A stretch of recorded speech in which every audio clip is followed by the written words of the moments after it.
सर्वभूतेषु महागौरी रूपेण संस्कृता। नमस्तस्य नमस्तस्य नमस्तस्य नमो नमः।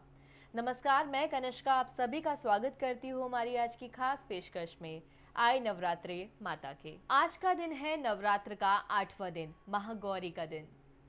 महागौरी दुर्गा रूपी 8वां स्वरूप है और आज के दिन में क्या चीज़ें और क्या विधि विधान से हमें पूजा कर महागौरी को मनाना चाहिए, उनकी आराधना करनी चाहिए, उनकी भक्ति भाव से पूजा करनी चाहिए, उनको क्या चीज़ अर्पण करनी चाहिए जिससे आज के दिन, आज का नवरात्रा हमारा सफल रहे और माता का आशीर्वाद हमारे पे यूं ही बना रहे।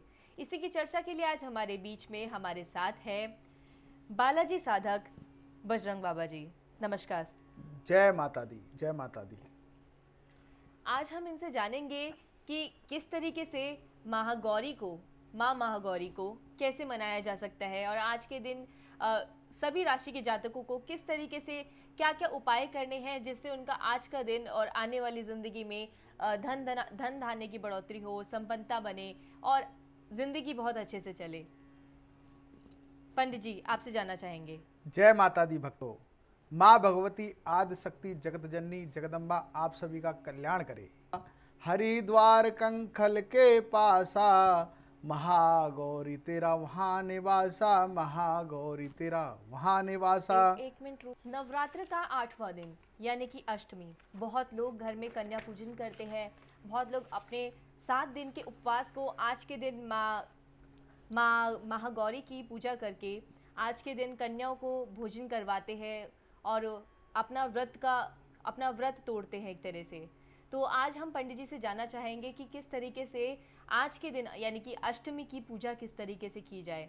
बहुत खास दिन है अष्टमी और नवमी, बहुत खास दिन होते हैं जिस दिन पूरे नवरात्र के आखिरी दिनों में आते हैं और आज के दिन की बहुत महत्वता है। मैं पंडित जी से जानना चाहूँगी, पहले तो महागौरी के स्वरूप का हम सब के बारे में बताइए कि महागौरी का स्वरूप क्या है, किस तरीके से पूजा की जाती है और क्यों महागौरी का नाम, क्या अर्थ है उनका। महागौरी श्वेत वस्त्रों को धारण करती हैं।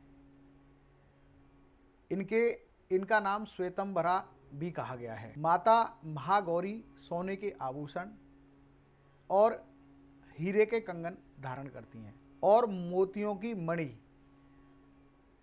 इनके मुकुट पर सुशोभित है और इनको जो मुकुट है देवताओं ने भेंट किया था। इनकी उपमा शंख, चक्र, गदा और त्रिशूल और तलवार और कंद, मूल और फल इनके हाथ में विराजमान है। 4 भुजाएं हैं। वृषभ इनका वाहन है, बैल इनका वाहन है, इसलिए इनको वृषारूढ़ा भी कहा जाता है। इनका दाहिना हाथ अभय मुद्रा में है जो आशीर्वाद अपने भक्तों को देती हैं। नीचे वाले हाथ में इनके त्रिशूल धारण किया हुआ है इन्होंने और ऊपर वाले हाथ में इन्होंने डमरू, जिसको कि ये डमडम करके बजाती हैं। तो यहाँ पंडित जी से जानते हैं अब, जैसे कि आपने स्वरूप सुना कि माँ का स्वरूप कैसा है महागौरी का, और अब उनसे जानें कि महागौरी माँ का क्या कथा है, उनके पीछे क्या है, इस नाम के पीछे महागौरी नाम क्या कथा है पंडित जी। जी, अपने दर्शकों को बताना चाहूँगा, माँ महागौरी ने भगवान शंकर को प्राप्त करने के लिए बहुत घोर तपस्या की। इन्होंने 8 वर्ष की आयु में भगवान शिव को पाने के लिए बहुत ही तपस्या की थी। इसी कारण से ये 8वें नवरात्रि को पूजी जाती। विशेष तप के कारण इनका शरीर काला पड़ गया था। जब 8 साल बाद भगवान शंकर ने इनकी तरफ देखा और देखने के बाद में ये भगवान शिव प्रसन्न हो गए और जटा खोलकर उन्होंने गंगा को इनके ऊपर माता को गंगा से स्नान करवाया। जब माता पर गंगा का स्नान कराया गया तो माता के अंदर से करोड़ों सूर्य, करोड़ों चंद्रमा प्रज्वलित हो गए। अधिक चांदनी बिखेरती हुई माता वहाँ प्रकट हो गई। करोड़ों कामदेव भी माता के सौंदर्य का बखान नहीं कर सकते। ये सभी देवता दृश्य देख रहे थे और सभी देवता पुष्पों की माता पर वर्षा करते हैं और माता का उसी समय पर महागौरी से नाम संबोधित करते हैं। इसी कारण इनको महागौरी नाम मिला है। और महागौरी नाम से पुकारा जाता है। देव आदि देव की ये अर्धांगिनी हुई, इसीलिए इनके पूजन में देवों के देव महादेव की पूजा का विशेष महत्व बताया गया है। जैसे कि अगर आप पूजा कर रहे हैं महागौरी की, तो भगवान शिव का भी साथ में पूजन करें। जैसे कि ओम नमः शिवाय का आप जप कर सकते हैं। जहाँ शक्ति वास करती हैं वहाँ शिव वास करते हैं, और जहाँ शक्ति नहीं तो वहाँ शिव नहीं, तो शिव नहीं तो अगर शक्ति नहीं तो सब का वहाँ वास होता है और वो सबके समान हो जाता है। शांभवी, कौशिकी, पार्वती, शाकंभरी, हेमा, हिंगलाज, माँ नैना देवी, सती, वो 10 महाविद्याएं इनका ही स्वरूप है। तो पंडित जी ने बताया यहाँ पे कि महागौरी का नाम किस तरह रखा गया था, किस तरह जहाँ शक्ति है वहाँ शिव है, जहाँ शिव है वहाँ शक्ति है। ये आपस में एक अनूठा मिलन, एक अनूठा मिलन बोल सकते हैं इसे आपस में, शिव और शक्ति का। चलिए अब आगे बढ़ते हैं। यहाँ पे आज का दिन 8वां दिन अष्टमी, कन्या पूजन का दिन भी कहा जाता है। कन्या पूजन के लिए हमारे राशि के जातक, 12 राशि के जातक सब लोग इंतज़ार कर रहे हैं। मैं आपको बता देती हूँ कि यहाँ आज के दिन आपको किस तरीके से क्या क्या चीज़ें करनी चाहिए। हमें पंडित जी हमारे बीच में है, वो सभी राशियों के हिसाब से आपको बताएंगे। तो पंडित जी शुरू करते हैं सबसे पहले मेष राशि से, कि मेष राशि के जातकों को आज के दिन माँ महागौरी के पूजन के लिए और कन्या पूजन के लिए क्या विशेष उपाय करने चाहिए। जी, मेष राशि वाले दर्शकों को बताना चाहूँगा कि वैसे तो माता का भोग गोलागिरी है। अष्टमी के दिन गोला का भोग विशेषकर बताया गया है, और जो भी भक्त मेष राशि वाले गोला का और हलवे का और चने का भोग लगाएंगे तो माता उन पर उनका कल्याण करेगी, माता उन पर विशेष कृपा बरसाएगी। जय माता दी। जी, चलिए अगली राशि है हमारी वृषभ राशि। वृषभ राशि के जातकों को इस तरीके से माँ महागौरी को मनाना चाहिए और क्या पूजन करना चाहिए, क्या विधि पूर्वक पूजन करना चाहिए, पंडित जी बताएंगे। जी, वृष राशि वालों के लिए आज अष्टमी जैसे उनके घर में पूज गई है तो वो चावल की खीर बनाएं अपने घर के अंदर। चावल की खीर बनाने के बाद में माता को भोग लगाएं और छोटी छोटी कन्याओं को बांटें, क्योंकि लक्ष्मी का रूप भी माता ही हैं।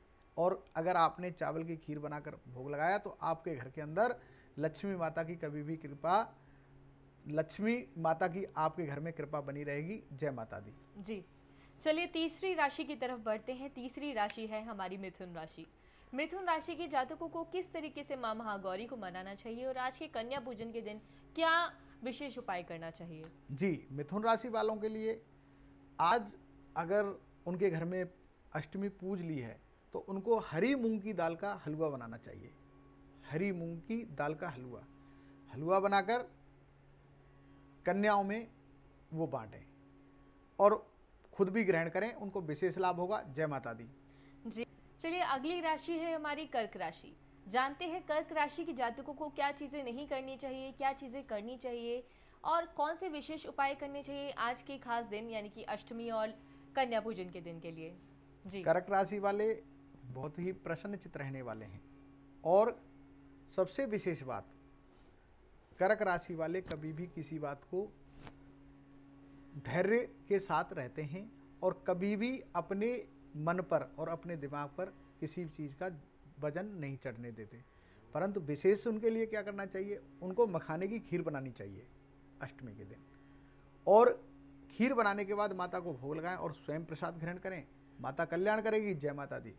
जी, चलिए अब आगे बढ़ते हैं। पंडित जी ने जैसे बताया हमारी 4 राशियों के बारे में, अब 5वीं राशि की तरफ करते हैं रुख अपना। हमारी 5वीं राशि है सिंह राशि। सिंह राशि के जातकों को क्या उपाय करना चाहिए, क्या विशेष चीज़ें करनी चाहिए, किस तरीके से कन्या पूजन करना चाहिए और आज के अष्टमी के दिन के लिए माँ महागौरी की आराधना करनी चाहिए। पंडित जी, जैसे सिंह राशि वाले दर्शकों के लिए बताना चाहूँगा कि माता की पूजा तो करते करते हैं, तो साथ में भैरव और हनुमान जी की पूजा का विशेष विधान बताया गया है। तो दर्शकों, सिंह राशि वालों को भैरव और हनुमान जी की भी साथ में पूजा करनी चाहिए, और उनको जैसे कि हनुमान जी को कोई भी मिठाई या फल का प्रसाद चढ़ा सकते हैं, वो आपके लिए लाभदायक होगा। जय माता दी। जी। चलिए अब आगे बढ़ते हैं। हमारी अगली राशि है तुला राशि। तुला राशि के जातकों को क्या चीज़ें करनी चाहिए और क्या नहीं करनी चाहिए, जानते हैं पंडित जी से। जी दर्शकों, तुला राशि वाले जातकों को महागौरी के अष्टमी के दिन जैसे कि सूजी का हलवा 8 कन्याओं को खिलाना विशेषकर लाभदायक होगा। और उनको 8-8 रुपये अगर दान देंगे तो आपके लिए विशेष लाभदायक है। जी चलिए अब आगे बढ़ते हैं। अगली राशि है हमारी कन्या राशि। कन्या राशि के जातकों को क्या चीज़ें करनी चाहिए और क्या चीज़ें, कौन से उपाय करने चाहिए, किस तरीके से माँ महागौरी की आराधना करनी चाहिए जिससे उनका आशीर्वाद उन पे बना रहे और माँ प्रसन्न हो। पंडित जी जी। कन्या राशि वालों लोगों को अपने जीवन को सुखमय बनाने के लिए, अपने व्यापार की वृद्धि करने के लिए एक नोटों की माला बनाएं। वो नोट 10 का हो चाहे 100 का हो, माला बनाकर किसी मंदिर में जाकर माता को धारण करवा दें और माता के चरण छूकर आशीर्वाद लें और कहें कि माता मेरे घर के अंदर व्यापार और लक्ष्मी वास करे, तो माता रानी उनके घर में कल्याण करेगी, आनंद होगा। जय माता दी। चलिए अब आगे बढ़ते हैं। अगली राशि है हमारी वृश्चिक राशि। वृश्चिक राशि के जातकों को क्या चीज़ें करनी चाहिए आज के खास दिन यानी कि अष्टमी कन्या पूजन के दिन के लिए। कन्या पूजन का बहुत ही बड़ा महत्व होता है नवरात्र में। नवरात्र के 7 दिन गुजर जाने के बाद में 8वां दिन जो अष्टमी का दिन आता है, माँ महागौरी का दिन, वो होता है कन्या पूजन का दिन। कुछ लोग कन्या पूजन अष्टमी को करते हैं तो कुछ लोग नवमी को करते हैं। तो आज के दिन हमारे वृश्चिक राशि के जातकों के लिए क्या उपाय और क्या चीज़ें विशेषतर करनी चाहिए जिससे उनका कन्या पूजन सफल माना जाए। वृश्चिक राशि वालों को हनुमान जी पर चने और गुड़ का भोग लगाना चाहिए।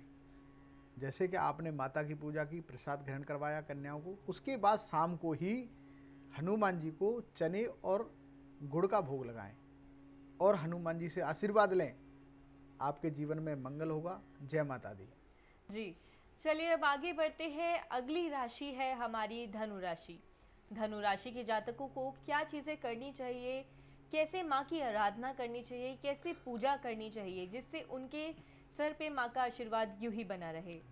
दर्शकों बताना चाहूँगा, धनु राशि वालों को अष्टमी के दिन कहीं लक्ष्मी नारायण भगवान का मंदिर हो, लक्ष्मी जी के साथ में विष्णु भगवान हो, वहाँ पर 1.25 किलो बेसन के लड्डू लेकर जाएं और चढ़ा दें और उस प्रसाद में से थोड़ा खुद ग्रहण करें। लक्ष्मी माता की आप पर कृपा रहेगी, दुर्गा माता की और महागौरी की आपकी हर कामना पूर्ण करेंगी। जय माता दी। चलिए अब है हमारी अगली राशि का वक्त। अगली राशि है हमारी मकर राशि। मकर राशि के जातकों को क्या चीज़ें करनी चाहिए, क्या नहीं करनी चाहिए कन्या पूजन के खास तौर से दिन के लिए, और माँ महागौरी को मनाने के लिए कौन से विशेष उपाय करने चाहिए, जानते हैं पंडित जी से। दर्शकों को बताना चाहूँगा, अगर कुछ भी नहीं कर पाए, माता की पूजा कर ली और करने के बाद में काले छोले बना लें अपने घर के अंदर। छोले बनाकर किसी भी ऐसे स्थान पर जाएं कि जहाँ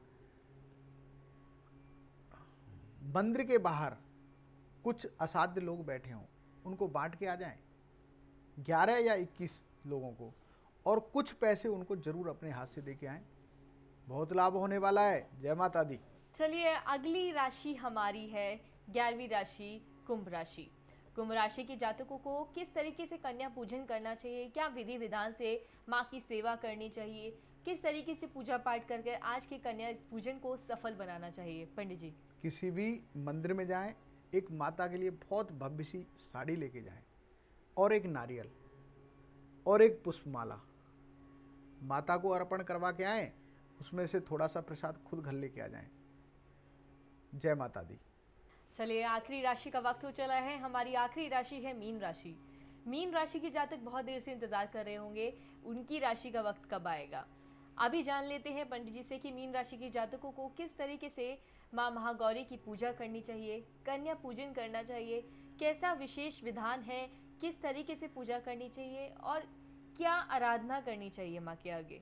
जी बताना चाहूँगा, वैसे तो मीन राशि वाले व्यक्ति बहुत ही धार्मिक प्रवृत्ति के होते हैं, परंतु कई बार भटक जाते हैं।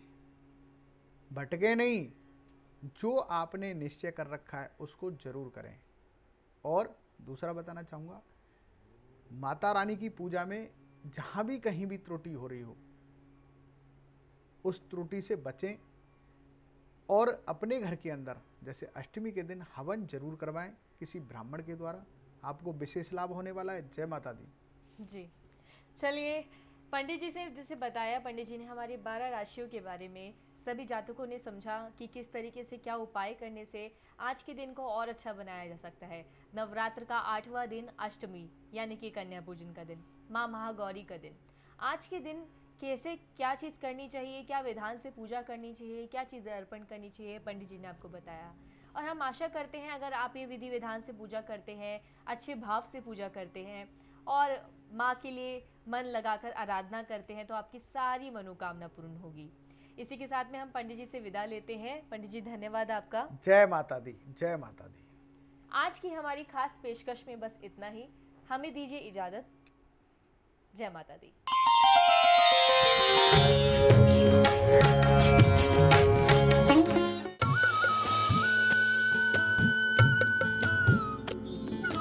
सर्वधर्म संगम, धर्म के सच्चे प्रहरी।